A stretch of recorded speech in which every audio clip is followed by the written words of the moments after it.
Assalamu alaikum everyone. Hi friends, welcome back to Azrin Cooking Fest. I hope you all are doing well. இன்னும் ஒரு யூனிக்கான ரெசிபியில் உங்களை சந்திக்கிறதுல ரொம்பவுமே சந்தோஷம். இன்னைக்கு நாங்க வந்து பார்க்க போற ரெசிபி என்னன்னு சொன்னா பச்சை மிளகாயை ட்ரை பண்ணி அதுல நாங்க என்ன பண்ணுவோம், எப்படி ஸ்டோர் பண்ற, அது எதுக்கெல்லாம் யூஸ் பண்ண போறோம்ன்றதையும், அதுக்கப்புறம் வந்து நாங்க சாப்பிட்டு முடிச்சிட்டு மிஞ்சின சோத்தை வந்து வீசாம அதை வந்து ட்ரை பண்ணி ஸ்டோர் பண்றதையும், அது வந்து ஒரு உருண்டையா செஞ்சு எப்படி செய்யறன்றதையும் வந்து இந்த வீடியோல நான் சொல்லியிருப்பேன். ஸோ இந்த வீடியோ வந்து உங்களுக்கு ரொம்ப யூஸ்ஃபுல்லாக இருக்கும்னு நினைக்கிறேன். உங்களால் முடிஞ்ச அளவு ஸ்கிப் பண்ணாமல் பாருங்க. வாங்க நாங்கள் இப்போ வீடியோக்குள்ளே போய் பார்த்துடுவோம்.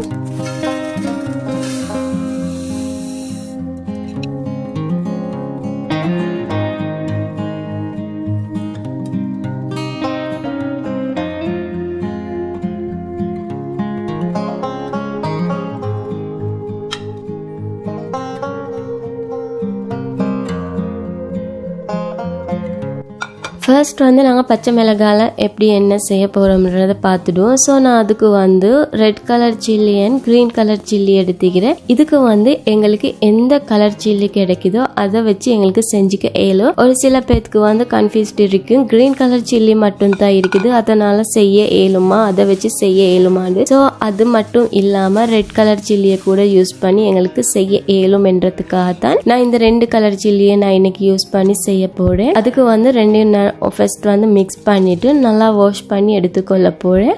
அண்ட் இதுல வந்து ஒரு 500 கிராம் இருக்குன்னு நான் நினைக்கிறேன். உங்களுக்கு வந்து எந்த அளவுல செய்யணுமோ அந்த அளவுல உங்களுக்கு செஞ்சு பார்த்துக்க இயலும்.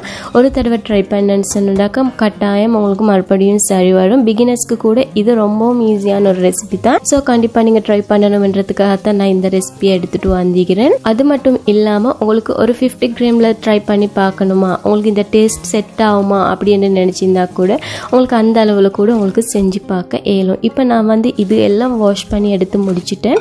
அதுக்கப்புறம் வந்து தயிர், இந்த தயிர் வந்து சேர்த்துறதுக்கு ஒரு அளவு ஒன்று தேவையில்லை. நான் வந்து 2 டீஸ்பூன் சேர்த்திக்கிறேன். அது கூட 2 டீஸ்பூன் அளவு தூள் உப்பு சேர்த்திக்கிறேன். ஸோ இது வந்து பவுடர் சால்ட் சேர்த்திக்கிறேன். ஸோ இதுக்கு வந்து கட்டாயம் நீங்கள் பவுடர் சால்ட்டை சேர்த்திக்கொள்ளுங்க. என்ன சொன்னா தண்ணி சால்ட் சேர்த்துனதுனால இது வந்து நல்லாவே தண்ணி விட்டுரும். ஸோ அந்த ஒரு ரீசனுக்காக கட்டாயம் நீங்கள் தூள் உப்பு சேர்த்து செய்யுங்க. அது கூடவே தயிர் அண்ட் உப்பு, சில்லி, இந்த 3 இன்கிரீடியன்ஸும் மட்டும் தான் எங்களுக்கு வேணும். ஸோ இது மாதிரி நல்லா தயிர் உப்பு அதையும் போட்டு நல்லா மிக்ஸ் பண்ணி விட்டுட்டு நாங்கள் வந்து ஆல்ரெடி வாஷ் பண்ணி வச்சுக்கிற அந்த சில்லியில் சென்டரில் ஒரு கட் மார்க் போட்டு அந்த மிக்சரில் ஆட் பண்ணிக்கொள்ளுவோம். சென்டரில் கட் மார்க் போடுன்றதை வந்து 2 பச்சை மிளகாய் வந்து பொழந்து வர தேவையில்ல, ஒரு நடுவில் மட்டும் ஒரு கோடு போட்டால் போதும். இப்போ நாங்கள் காட்டுற மாதிரி ஒரு கட் மார்க் போட்டு விட்டுட்டு அந்த மிக்சரில் வந்து நாங்கள் இதை வந்து ஆட் பண்ணி கொள்ளுவோம். அண்ட் இப்படி ஒரு ரெசிபி செஞ்சு வைக்கிறதுனால இதில் நிறைய பெனிஃபிட் இருக்குது. ஒன்று வந்து சில்லி வந்து கெடாமல் அப்படியே எங்களுக்கு வந்து ரொம்ப காலம் யூஸ் பண்ணக்கூடியதாக இருக்கும். அது மட்டும் இல்லாமல் எங்களுக்கு வந்து என்ன சாப்பாடு செஞ்சு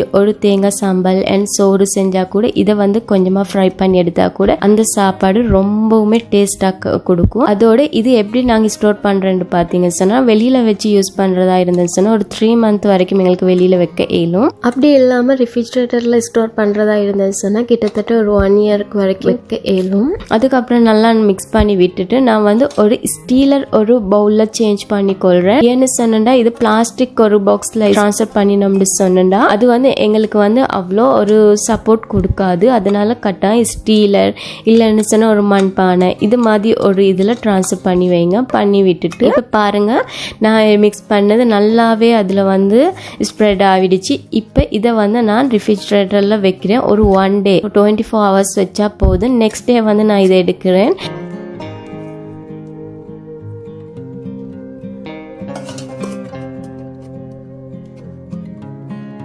இப்போ சரியா இது வந்து 24 ஹவர்ஸ்க்கு அப்புறம் நான் வெளியில் எடுக்கிறேன். பாருங்க இப்போ இதை எடுத்ததுக்கப்புறம் எப்படி இருக்குன்னு சொல்லி நான் உங்களுக்கு ஓப்பன் பண்ணி காட்டுறேன். நல்லாவே அந்த தயிர் உப்பு அதில் நல்லாவே மிக்ஸ் ஆகிடுச்சு.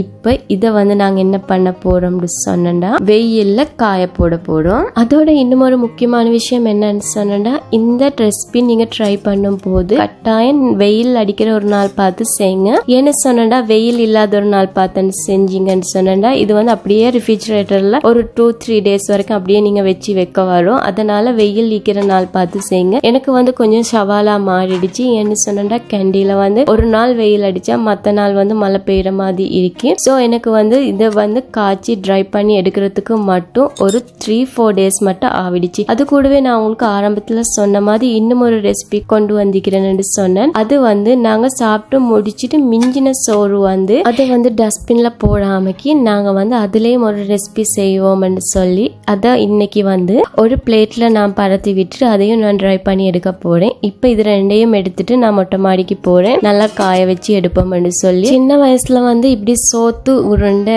அப்படி இல்லைன்னு சொன்னா பொழுபுலாங்க. இந்த சோறு மிஞ்சின சோத்துல செய்யறதுக்கு வந்து அப்படி சொல்றேன். எங்கட ஊர் சைட்ல ஹம்மந்தோட்ட டிஸ்ட்ரிக்ட்ல அப்படி சொல்லுவாங்க. சோ அத வந்து இன்னைக்கு வந்து நான் எப்படி செய்யறேன்ற அந்த வீடியோ நான் எடுத்துக்கிறேன். சின்ன வயசுல வந்து எனக்கு ரொம்ப பிடிச்ச ஒரு டிஷ் தான் இந்த மிஞ்சின சோத்துல வந்து ஒரு பொருளாங்க செஞ்சு திங்குறேன்ற வந்து ஸ்கூல் விட்டு வந்த உடனே உமா இது செஞ்சு தாரீங்களா, இப்படி செஞ்சு தந்தா மட்டும்தான் நான் அந்த வேலை செய்வேன். இப்படி ஒரு ரிக்வெஸ்ட் வச்சதுக்கு அப்புறம் தான் அந்த சாப்பாடு செஞ்சு தந்ததுக்கு அப்புறம் தான் அந்த அவங்க சொல்ற வேலையே செய்யறதுக்குள்ளமா ஆயிடும். ஏன்னு சொன்னா அவ்வளோ டேஸ்டா இருக்கும். ஓகே, இப்ப பாருங்க நான் ட்ரை பண்ணி வச்ச அந்த சில்லியன் அந்த சோறு வந்து நல்லாவே ட்ரை ஆகி வந்துடுச்சு.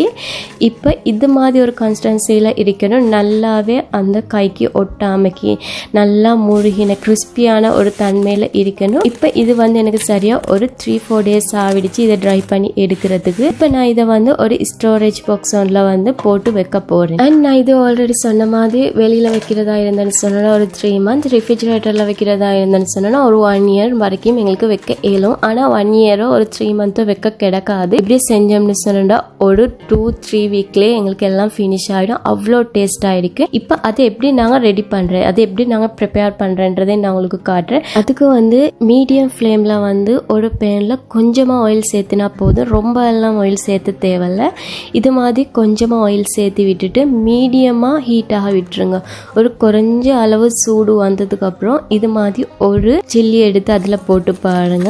அது ஃப்ரை ஆகி நல்லா கோல்டன் ப்ரௌன் கலர் வந்தேன்னு சொன்னா நெக்ஸ்ட் பேட்ச் நாங்க வந்து அதுல போட்டு ஃப்ரை பண்ணி எடுத்துக்கொள்வோம். இது வந்து கொஞ்சம் கோல்டன் ப்ரௌன் கலர் விட கொஞ்சம் டார்க் ஆகும். ஏன்னு சொன்னா அப்பதான் அதுல வந்து நல்லா கிறிஸ்பி தன்மை வரும். அண்ட் இது வந்து ஆயில்ல போட்டு ஜஸ்ட் ஒரு 1-2 மினிட்ல எங்களுக்கு வந்து எடுத்துட இயலும். இது வந்து நீங்க கருகி இருக்கும், இது கருப்பு கலர் ஆவிடுச்சு கசப்பாகும் அப்படின்னு நினைச்சா கண்டிப்பா இல்ல. அது வந்து இன்னும் கிறிஸ்பி தன்மையோட ரொம்பவும் டேஸ்ட தான் கொடுக்கும். அது மட்டும் இல்லாம இது வந்து ரொம்ப ஸ்பைசி இல்ல, ஒரு அளவான ஒரு ஸ்பைசியோட ரொம்ப உப்பு தூக்கலா ரொம்ப டேஸ்டா தான் இருக்கும். சோ இது வீட்டுல உள்ள எல்லாருமே விரும்பி சாப்பிடுவாங்க. இப்ப பாருங்க இது எவ்வளவு கிறிஸ்பியா வந்திருக்கு. இதுக்கு நாங்க கையால நசுக்கினா கூட ஒரு பவுடர் ரேஞ்ச்ல வந்து மாறிடும். அந்த அளவுக்கு இதுல டெக்ஸ்சர் வந்து சரியா வந்துடுச்சு. நாங்க காய வச்சு எடுக்கிறதும் சரி, இப்படி ஃப்ரை பண்ணி எடுக்கிறதும் சரி, இது ரெண்டுமே சரியா வந்தா எங்களுக்கு வந்து டேஸ்ட் ரொம்ப அப்படி நல்லா இருக்கும். எந்த ஒரு ரைஸ் அண்ட் கறியா இருக்கட்டும் இல்லைன்னா வேற வேற டிஷ் ஆகிக்கட்டும் எதுக்கா இருந்தாலும் இப்படி ஃப்ரை பண்ணி சாப்பிடும்போது ரொம்ப டேஸ்ட் ஆயிருக்கும். ஸோ கண்டிப்பா ட்ரை பண்ணி பாருங்க. நெக்ஸ்ட் வந்து நான் ஆல்ரெடி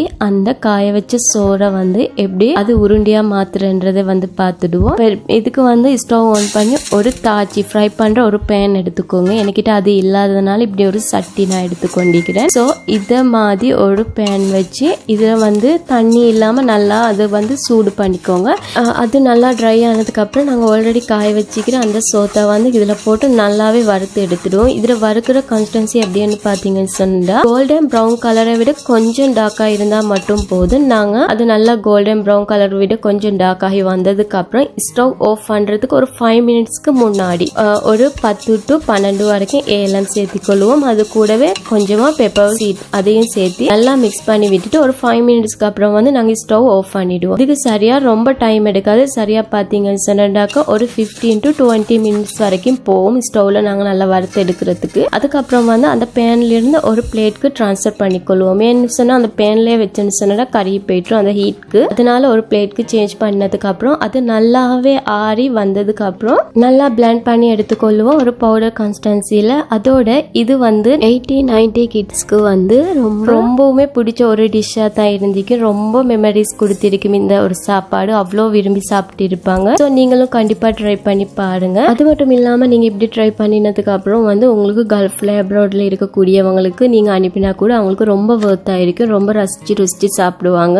ஸோ நீங்க கண்டிப்பா ட்ரை பண்ணி பாருங்க. அப்படி ட்ரை பண்ணி பார்த்துட்டு உங்க ஃபீட்பேக் எப்படி இருக்குன்னு சொல்லி மறக்காம கமெண்ட்ஸ்ல சொல்லுங்க. தென் நான் ஓகே இப்போ பாருங்க நல்லா பவுடர் பண்ணி முடிச்சுட்டேன். இதுல வந்து எப்படி வைக்கிற ஸ்டோர் பண்றேன்னு சொன்னாக்க ஒரு 3 month வரைக்கும் எங்களுக்கு வந்து வெளியில ஸ்டோர் பண்ணி வைக்க இயலும். இப்போ இதுல வந்து நான் எல்லாமே இன்னைக்கு செய்யல, எனக்கு தேவையான அளவு கொஞ்சமா எடுத்துட்டு எப்படி செய்யறேன்றதை காட்டுறேன். அதுக்கு முன்னாடி ஒரு விஷயம், இது வந்து எங்களுக்கு சும்மா டைம்ல ஒரு பசி வரும், சின்ன ஒரு பசி வரும். அந்த பசிக்கு கூட இப்படி செஞ்சு சாப்பிட்டு அந்த பசி போகும். இப்போ எப்படி செய்யறதை பார்த்துடும். ஃபர்ஸ்ட் 1/2 கப் அளவு கிரேட்டட் கோகோனட் ஆட் பண்ணிக்கொள்றேன். அது கூட எனக்கு தேவையான அளவு சுகர் ஆட் பண்ணிக்கொள்றேன். உங்களுக்கு எவ்வளவு சுகர் பிடிக்கும் அந்த அளவு நீங்க சுகர் சேர்த்தி, சால்ட் சேர்த்த தேவையில்ல. ஏன்னு சொன்னா ஆல்ரெடி நாங்க குக் பண்ண சோத்துல சால்ட் இருக்கு, அதனால சால்ட் சேர்த்த தேவையில்ல. அது கூடவே கொஞ்சமா ஹாட் வாட்டர் கொஞ்சம் கொஞ்சமா சேர்த்தி ஒரு சமபோசா கான்ஸ்டன்சில வந்து உருண்டை பிடிச்சி எடுத்தா சரி. இது கூடவே நல்லா சூடா ஒரு டீயையும் வச்சு நாங்க சேவ் பண்ண போதும். ரொம்ப பிடிச்சி போயிடும் எல்லாருக்கும். இந்த ரெசிபி வந்து உங்களுக்கு பயனுள்ளதாக இருந்திருக்கும்னு நினைக்கிறேன். அப்படி இருந்துன்னு சொன்னா